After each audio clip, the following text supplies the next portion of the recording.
ঈদের নামাজের পর একে অপরের সাথে কোলাকুলি করা কি বাধ্যতামূলক নাকি এটি ইসলামের লোক দেখানো প্রথা? ইসলামের বিষয়ে কি বলে? আমাদের দেশে কালচারটা বেশ ভালোভাবে প্রতিষ্ঠিত হয়ে আছে। সেটা হলো ঈদগাহে ঈদের নামাজের পরে আপনার কি কোলাকুলি করা। কোলাকুলি জিনিসটা তো ভালো জিনিস না, কাঁধে কাঁধ মিলানো আর কি। কোলাকুলি মানে একজন আরেকজনকে কোলে নেওয়া, একজন বড় মানুষ প্রাপ্তবয়স্ক মানুষ আরেকজনকে কোলে নিবে, এটা তো শুনতেও অড শোনা যায়। কোলাকুলি মানে কি? আমি আপনার কোলে উঠলাম, আপনারা আমার কোলে উঠেলাম, শুনতে তো ভালো শোনা যায় না। যাই হোক, শব্দটা যদিও কোলাকুলি বলা হয়, এখানে উদ্দেশ্য মুআনাকা। হাদিস আমাদেরকে করতে বলেছে কি? মুআনাকা। মুআনাকা মানে কি? কাঁধে কাঁধ মিলানো, মানে আপনার কাঁধে আমি কাঁধ রাখলাম, আপনার প্রতি সৌহার্দ্য প্রকাশ করলাম।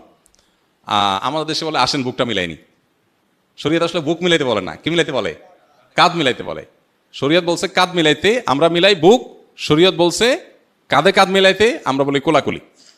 এটা ছোট ভুল অবশ্য, অনেক সময় বলার ভুল হয়, উদ্দেশ্য ওইটাই হয়, অতএব এটা তেমন মেজর কোনো অসুবিধা নেই। মূল বিষয়টা হলো ঈদের নামাজের পরে আমরা কোলাকুলি